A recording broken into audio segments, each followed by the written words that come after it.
ఇక నుంచి భారత్ అని పిలవాలి. ఇండియా అని కాదు. ఎందుకు అంటే మన దేశం పేరు భారతదేశం. భరతుడి పేరు మీదుగా వచ్చింది కాబట్టి భారతదేశం. ఇండియా అని ఎవరు పెట్టారు? మనకు తెలిసిందే. పాశ్చాత్యులు పెట్టినటువంటి పేరు ఇండియా.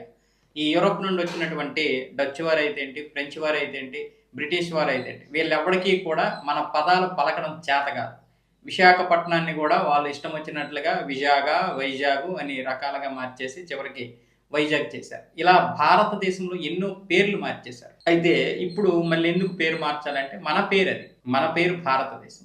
అరబ్బులు వచ్చి హిందుస్థాన్ అని పిలిచేవారు. వాళ్ళకి ఆ స్థాను అనేది పిలవడం అలవాటు కాబట్టి హిందుస్థాన్, హిందువులు ఉండేటటువంటి ప్రాంతం కాబట్టి హిందుస్థాన్ అని పిలిచేవాళ్ళు.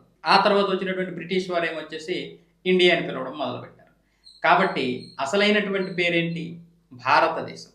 ఖండాలుగా ఏదైతే రాజ్యాలు 536 రాజ్యాలు ఎన్ని ఉండేవి, ఇన్ని రాజ్యాలు ఉన్నా సరే అదంతా కూడా దాన్ని ఒక భారతదేశం, ఒక భరతఖండంగానే పిలిచేవాళ్ళు. అంటే భరతఖండంలో ఉన్నటువంటి రాజ్యాలు అవన్నీ కూడా. ఆ తర్వాత మనందరం ఏకమయ్యాక కూడా భారతదేశం అని పిలవాలి. కానీ ఈ బ్రిటిషర్స్ వచ్చిన తర్వాత ఈ పేరు ఇలా స్థిరపడిపోయింది. మనకి ఎలాగో స్వతంత్రం వచ్చిన తర్వాత పరిపాలించినటువంటి మొదటి పాలకుల గురించి మీకు తెలిసిందే కాబట్టి ఈ పేర్లు వాళ్ళకి ఇష్టం ఉండదు. భారతదేశం, హిందుస్థాన్ ఇలాంటి పేర్లు ఇష్టం ఉండక ఆ భావజాలంతో ఉన్నటువంటి వారు కాబట్టి ఇండియాని వాళ్ళు ఆమోదించారు. ఆ విధంగానే కంటిన్యూ చేశారు. మన మెదల్లోకి ఇప్పుడు ఆ ఇండియా అనేది ఉండిపోయింది. ఒకవేళ 1947లో స్వతంత్రం వచ్చిన మొదట్లోనే ఒక 10 సంవత్సరాల లోపే ఈ పేర్లు మార్చేసి మనకెందుకు ఈ పేర్లు, ఈ దిక్కుమాలిన పేర్లు అని చెప్పి భారతదేశం అని వాళ్ళు అప్పుడు మొదలు పెడితే ఈ రోజుకి ఇదే ఉండేది కాదు. ఇప్పుడు భారతదేశం అని పేరు మారుస్తామని ఒకవేళ కేంద్ర ప్రభుత్వం అంటే ప్రతిపక్షాలు ఎందుకో మరి చాలా పెద్ద నానాయాగి చేస్తున్నాయి. అందుకే ఇప్పుడు కేంద్ర ప్రభుత్వం ఏం చేస్తుంది, ఎక్కడెక్కడైతే రాష్ట్రాల్లో బీజేపీ అధికారంలో ఉందో ఆ రాష్ట్రాలన్నింటిలో కూడా అధికారికంగా భారతదేశం అనే లిఖించమని చెప్తోంది, పలకమని కూడా చెప్తోంది. ప్రభుత్వ కార్యాలయాలు అయితే మిగతా వాటివైతేనే. అందుకే ఇప్పుడు మధ్యప్రదేశ్, హర్యానా, రాజస్థాను, గుజరాత్, మహారాష్ట్ర, అస్సాం ఇలాంటి బీజేపీ పాలిత ప్రాంతాలన్నింటిలో కూడా 17 యూనివర్సిటీల్లో ఇప్పుడు దీన్ని తీర్మానించారు.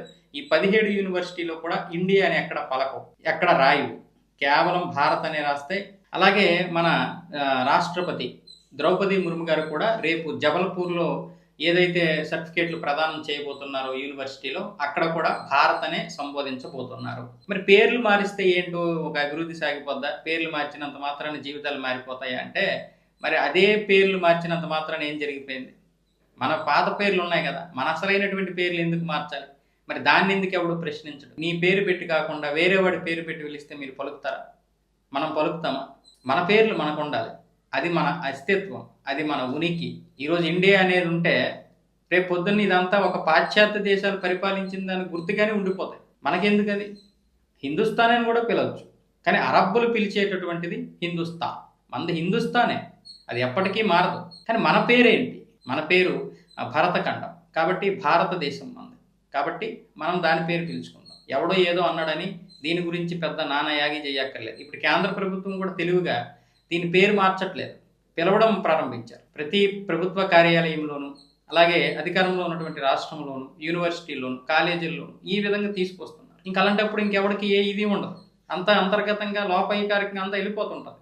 అదే తెలివిగా ఇది చెయ్యాలి. ఇప్పుడు బీజేపీ ప్రభుత్వం అదే చేస్తుంది. ఇప్పుడు ప్రతిపక్షాలకు కూడా అర్థం కాదు, ఏం చేయాలో అర్థం కాదు. పేరైతే మారిపోతుంది, వాళ్ళు విమర్శించడానికి అవకాశం లేకుండా పోతారు.